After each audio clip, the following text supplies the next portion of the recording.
comunidade, começa agora o ICL Urgente com as principais notícias do Brasil e do mundo, dia 25 de fevereiro de 2026. A gente chega sempre às 5 horas da tarde ao vivo, mas eu saúdo também tanta gente que nos acompanha depois no material gravado, no vídeo que circula offline, como a gente chama, e é uma grande audiência. Eu peço a você que deixe o like na nossa transmissão, isso ajuda o ICL Urgente a circular cada vez mais. E sempre com a gente aqui está a Laura Couto, na redação do ICL, para trazer a atualização das notícias. Bem-vinda mais uma vez, Laura. Boa tarde, Rodrigo. Boa tarde para você que está nos assistindo pelos canais do Instituto Conhecimento e Liberta e Eduardo Moreira no YouTube, tanto online quanto offline, como você mencionou, Rodrigo, e também, claro, pelos nossos canais parceiros. Aproveita que você está aqui, já deixa seu like, se inscreve no nosso canal se você não é inscrito e comenta também de onde você está assistindo o ICL Urgente. Eu adoro ver no chat depois para ver de onde vocês assistem. Vamos lá, Rodrigo. Vamos lá, boa tarde, Laura. É isso aí, deixa o like, o pessoal pode se inscrever no canal. Vamos aumentar cada vez mais aí o tamanho desse impacto, né, que a gente tem na transmissão das notícias. Boa tarde para você que mora nesse país em que o Palácio do Planalto teve um dia de sinal amarelo aceso, hein? Pesquisas mostram o crescimento de Flávio Bolsonaro, diminui a distância de Flávio Bolsonaro para Lula num primeiro turno de 2026. Nós vamos falar daqui a pouco, trazer os números das pesquisas e tentar entender melhor o que pode estar acontecendo. Já já, os números de mais uma pesquisa eleitoral nesse ano decisivo para o Brasil. Nós vamos começar com um tema também importantíssimo, dia histórico, né? A gente pode dizer assim, a primeira turma do STF decidiu por unanimidade condenar os irmãos Chiquinho e Domingos Brazão como os mandantes da morte da vereadora Marielle Franco, dois engravatados, um ex-deputado, o outro conselheiro do Tribunal de Contas no Rio de Janeiro, os dois condenados a uma pena pesadíssima por um crime que revoltou e chocou o Brasil. O crime aconteceu no dia 14 de março de 2018 e também vitimou o motorista Anderson Gomes, que dirigia o carro de Marielle Franco. O voto do ministro Alexandre de Moraes, relator do caso, foi acompanhado na íntegra pelos ministros Cristiano Zanin, Carmen Lúcia e Flávio Dino, que também integram a primeira turma do Supremo Tribunal Federal. Importantíssimo, nós vamos trazer agora os detalhes das condenações.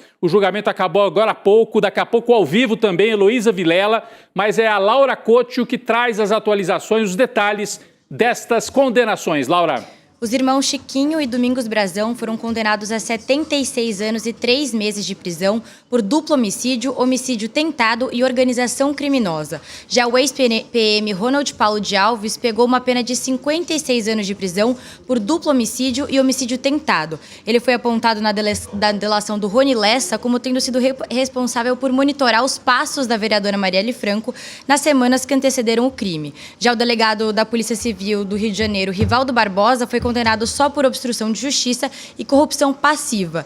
Isso porque os ministros consideraram que só tem evidência de que o Rivaldo atuou para atrapalhar a investigação depois do assassinato da Marielle. Ele foi condenado a 16 anos de prisão. Por fim, o ex-assessor do TCE, o Robson Calixto, ele ficou com uma pena mais baixa, de 9 anos, por organização criminosa. Rodrigo. Muito bem, Laura. A gente tem inclusive um quadro, eu vou aqui virar para o outro lado para a gente mostrar aqui no telão. Nós temos um quadro que traz o resumo, né, de todas essas condenações. São muitos nomes, eu destaquei aqui Domingos Brazão e Chiquinho Brazão. Olha só, gente, os dois pegaram uma pena superior a 76 anos de prisão. Está aqui na tela, são os dois primeiros aqui. Domingos Brazão, que era conselheiro do Tribunal de Contas, e o Chiquinho Brazão, que era deputado, né? Aqui no meio o delegado Rivaldo Barbosa, 18 anos de prisão. No caso dele não é propriamente o crime, mas tentar acobertar depois que o crime aconteceu. E aqui Ronald Paulo Alves, major da PM, pegou 56 anos de prisão e o Robson Calixto, 9 anos, só, né, para trazer aqui, ficar bem claro para você esses detalhes todos que a Laura apresentou aí para a gente. Além destas penas, os condenados vão ter que pagar 7 milhões de reais em reparação de dano para as famílias das vítimas.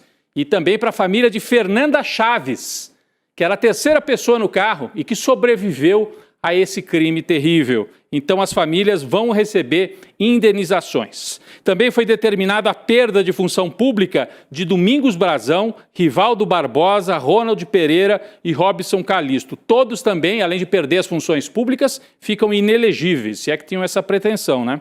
Mas no Brasil, no Brasil dos milicianos aí da família Bolsonaro, quem sabe, né? Podiam até se candidatar, estão inelegíveis. O Alexandre de Moraes, considerou que ficou comprovada a motivação política para o crime, concordando com a tese da Procuradoria de que Domingos e Chiquinho Brazão decidiram matar a vereadora para impedir que ela continuasse a prejudicar os interesses da família, as práticas de grilagem de terra na zona oeste do Rio de Janeiro. No voto, Alexandre de Moraes afirmou, presta atenção nessa frase, eles não tinham apenas contato com a milícia, eles eram a milícia. Então a gente pode dizer que no dia de hoje o Supremo Tribunal Federal condenou 2 milicianos, no entendimento dos ministros, condenou 2 milicianos políticos ligados ao bolsonarismo, condenou a 76 anos de cadeia. Moraes apontou o fato de que o crime teve também conotação racista e misógina em razão de Marielle ser uma mulher negra. Vamos ver um trecho do voto do ministro Alexandre de Moraes. O assunto se juntou à questão política com a misoginia, com o racismo, com a discriminação. Marielle Franco era uma mulher preta, pobre, que estava, diríamos, no popular, peitando os interesses de milicianos. Qual o recado mais forte que poderia ser feito? E na cabeça misógina, preconceituosa de mandantes e executores, quem iria ligar para isso? Uma cabeça de 100 anos, 50 anos atrás, vamos eliminá-la e isso não terá grande repercussão.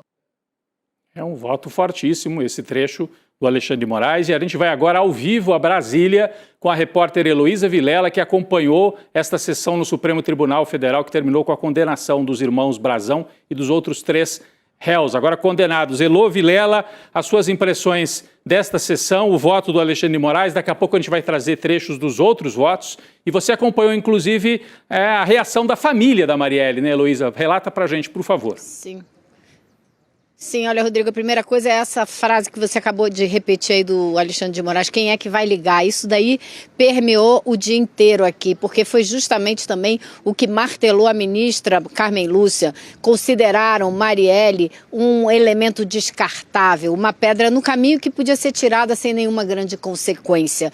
E o problema é que houve uma enorme consequência. Então esse também foi o ponto que a irmã dela, ministra Aniele Franco, a viúva dela, Mônica Benício, também martelaram muito. É preciso acabar com esses crimes misóginos que querem atingir essa população e consideram esses corpos descartáveis.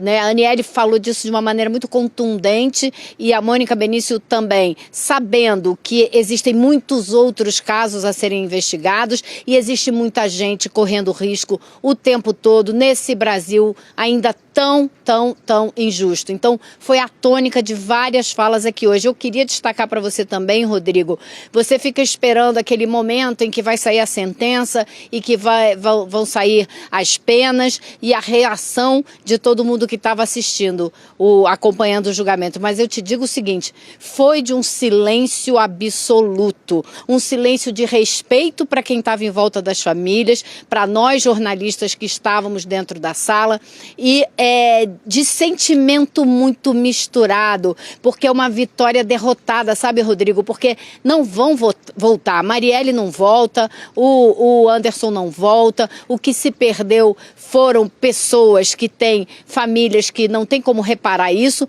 e foram, no caso da Marielle, uma força política que vinha despontando no Rio de Janeiro e que estava fazendo um trabalho político muito consequente. Então, os partidários do PSOL, os colegas de partido dela, já protocolaram hoje um pedido para que todos os casos que envolviam o Rivaldo, que foi diretor de homicídios e que envolviam milícias, que sejam reabertos e reinvestigados, porque está comprovado que ele era um integrante dessa milícia, da qual também participavam os irmãos Brazão. Então, acho que esse caso é emblemático, é histórico e ainda vai ter muitas consequências, Rodrigo. Muito bom, Elô, quer dizer, você definiu muito bem, e aí é só quem está lá mesmo que pode trazer essa impressão para a gente, né? A maneira como foi recebido o veredito, né? Uma mistura de vitória e derrota, né? Vitória porque afinal houve condenação, mas a derrota pela perda das vidas, né? E isso tudo não tem retorno. Enquanto a Heloísa falava, a gente mostrou as imagens da reação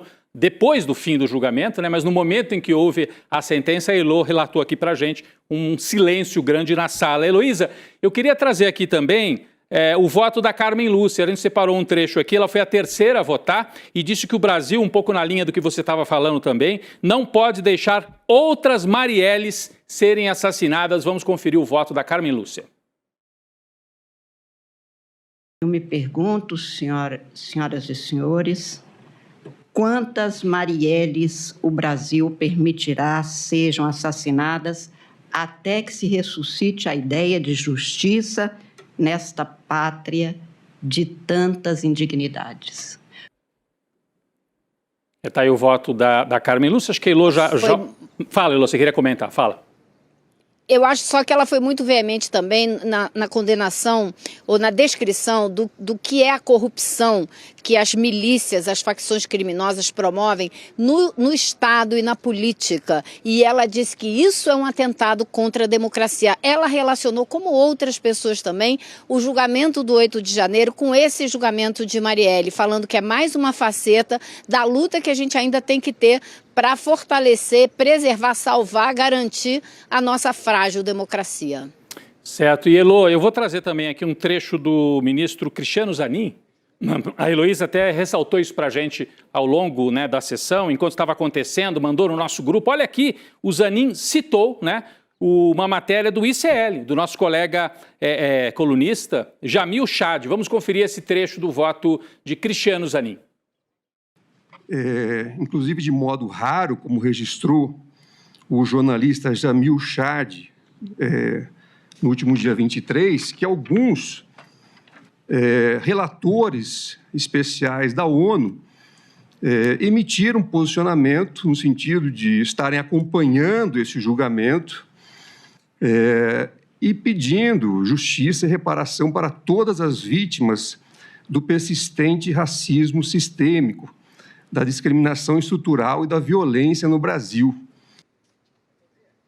Aqui na nossa cobertura, no N2, né, então... Elô, justamente antes do Zanin destacar isso no voto dele, a gente já tinha trazido isso, né, na matéria do Jamil Chad, ressaltando que a ONU estava de olho nesse julgamento, de um lado achando positivo, mas de outro lado cobrando, né? Quanto tempo? 8 anos para julgar, Heloísa, né?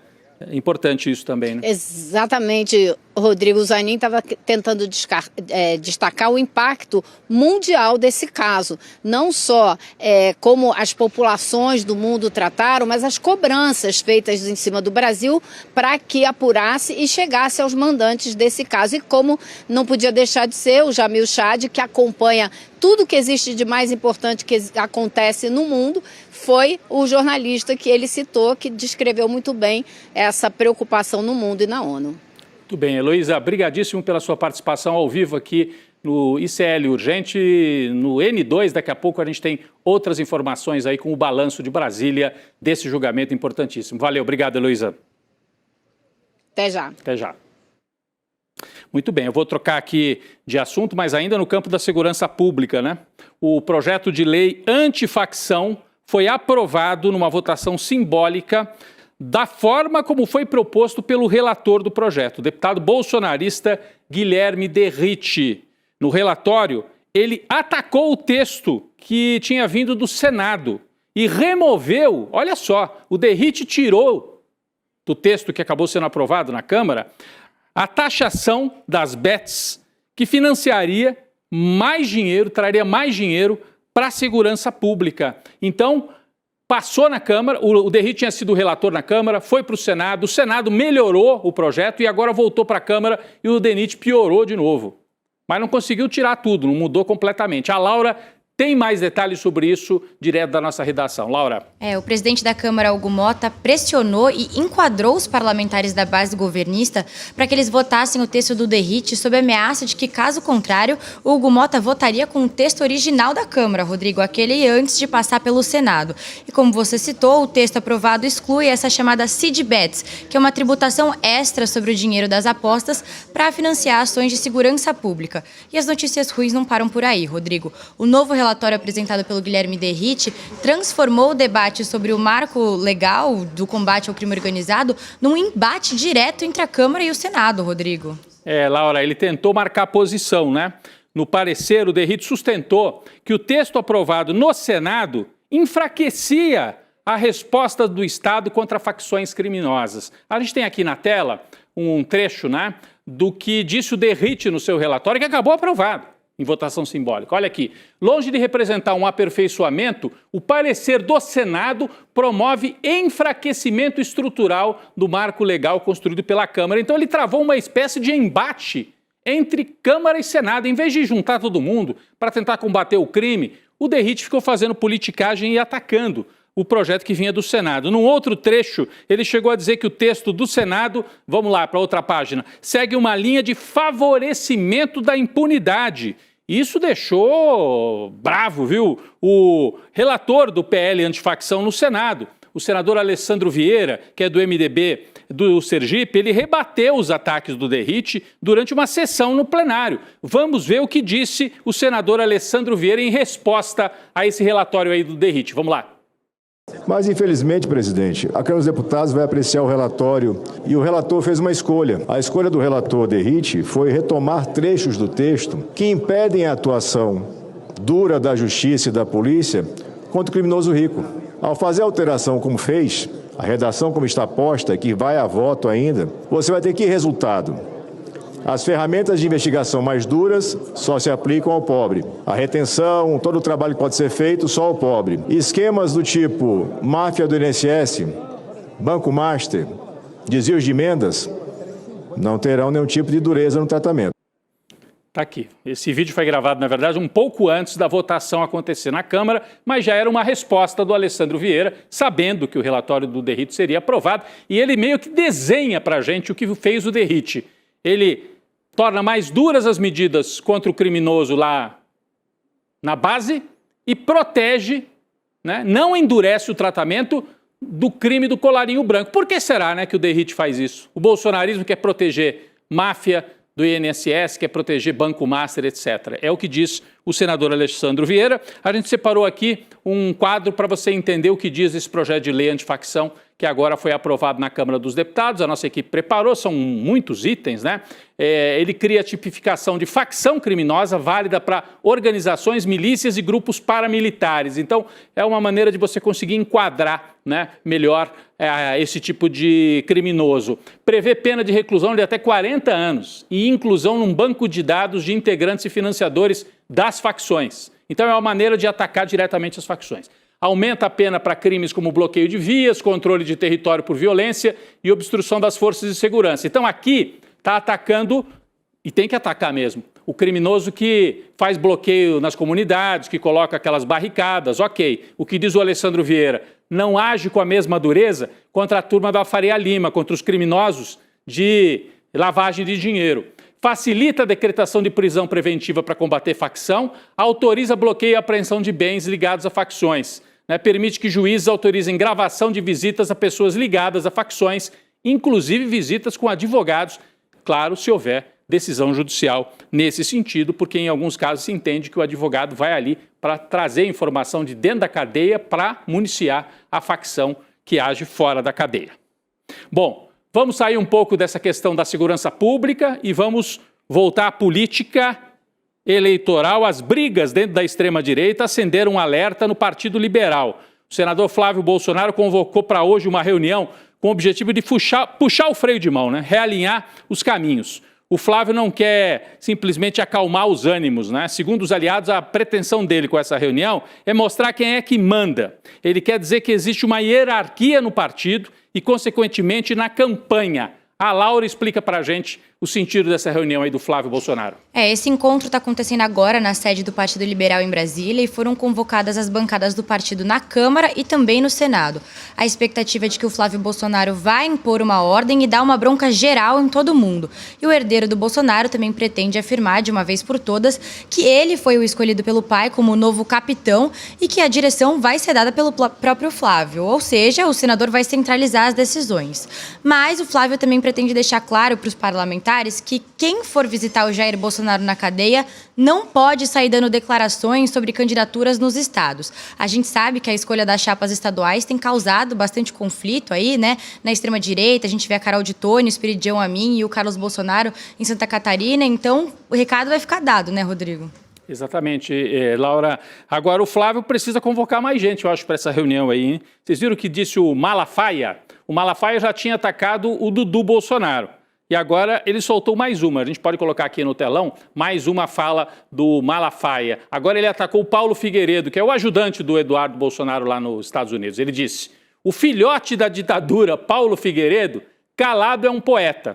Lula agradece a intervenção dele junto ao governo dos Estados Unidos. Ele é o camisa 9 do Lula. KKKK e muito KKKK. Então é o Silas Malafaia mostrando que há uma divisão, sim. Né? Eles empurram para o lado o Paulo Figueiredo do Bolsonaro e do outro lado tem Malafaia, Michele Bolsonaro e no meio disso tudo o Flávio, que foi o escolhido pelo Jair. Agora, gente, um dado curioso, né? A gente está aqui dizendo que a direita está batendo cabeça e está mesmo, né? Tem muita divisão, muita briga entre eles, mas hoje o quadro que a gente viu na pesquisa divulgada pela Atlas acendeu o sinal amarelo no Palácio do Planalto, na turma do Lula. Né? Saiu a pesquisa Atlas mostrando Lula na liderança, mas no primeiro turno com Flávio Bolsonaro encurtando bastante a distância em todos os cenários.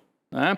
O levantamento entrevistou 5 mil brasileiros entre os dias 19 e 24 de fevereiro. Foi feito logo depois do Carnaval, ainda naquela onda de ataques ao Lula por causa da escola de samba lá do Rio de Janeiro. A margem de erro é de 1 ponto percentual, segundo a Atlas. Aqui no primeiro turno você vê o Lula num primeiro cenário, 45, Flávio 38, depois os outros bem mais para baixo. Cenário 2, 45-40, 45-39. Então o Lula mais ou menos nessa faixa de 45 e o Flávio entre 38 e 40.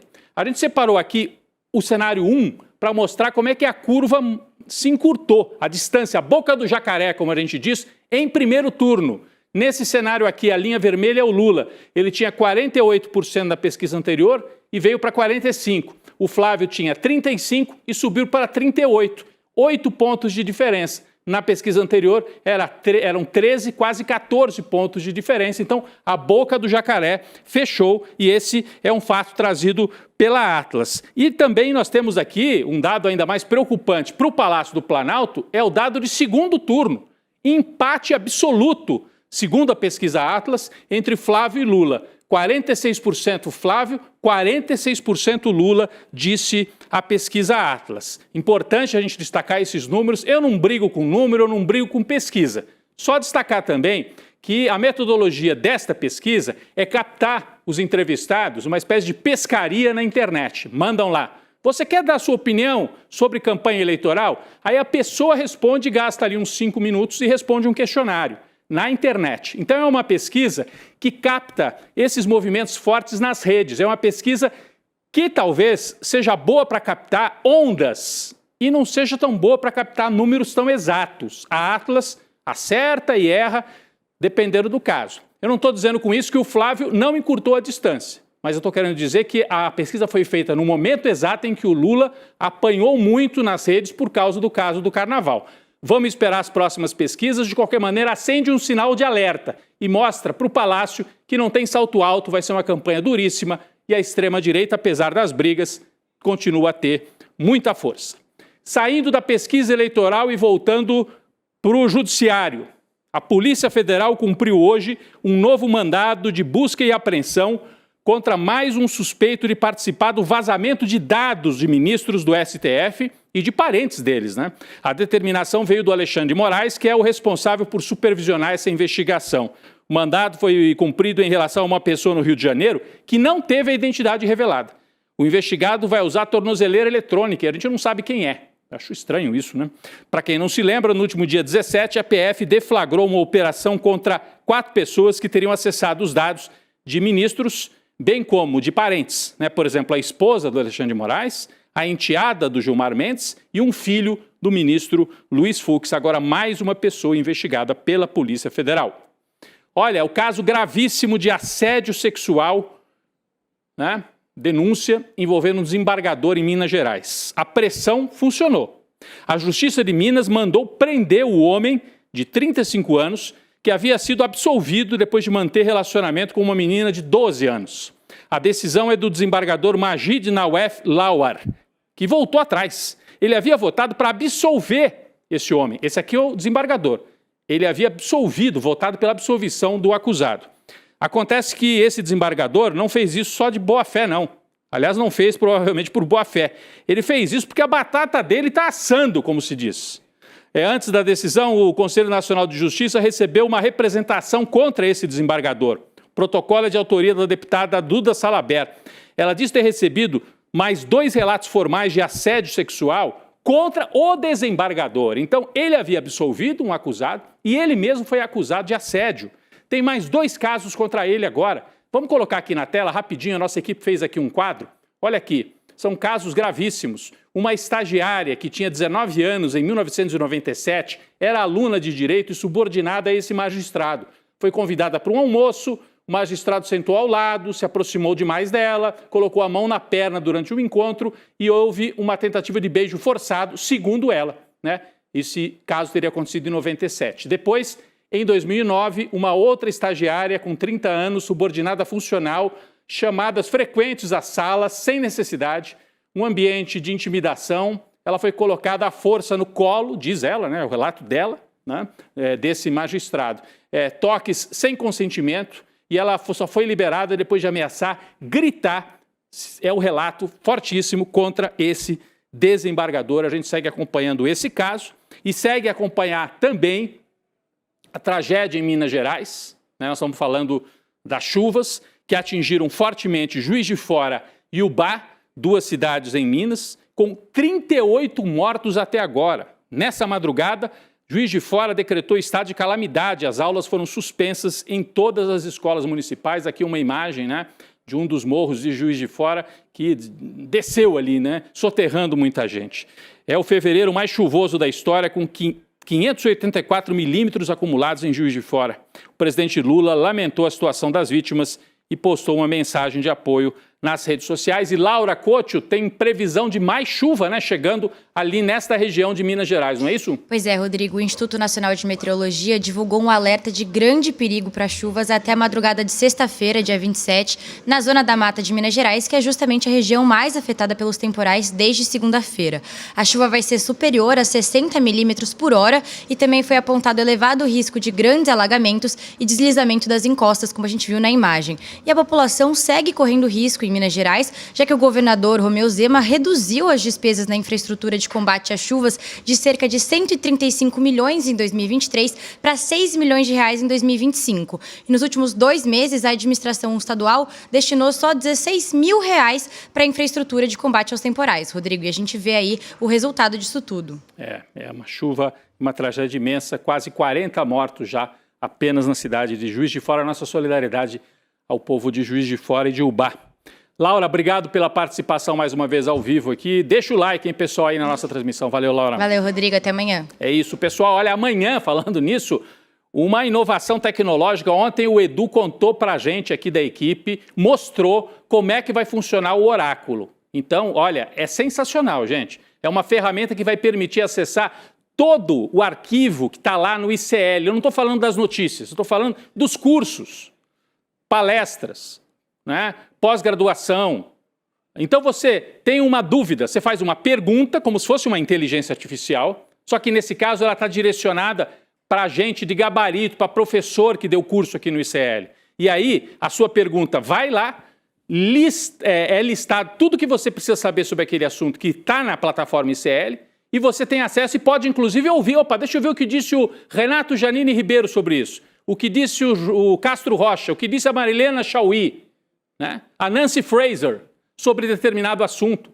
E aí você tem acesso a tudo isso. Como é que você participa desse evento? O Edu vai explicar tudo amanhã, né? É amanhã às 8 da noite. É sensacional, gente. Você entra em iclurgente.com.br, se inscreve. iclurgente.com.br, faz a inscrição agora, vale a pena, gente. Ontem eu assisti, nós ficamos 1 hora e o Edu mostrou tudo pra gente. Ele amanhã vai mostrar para toda a nossa comunidade. Mas você precisa se inscrever. Oráculo ICL amanhã às 8 horas da noite, a apresentação dessa grande ferramenta produzida pela equipe aqui do ICL.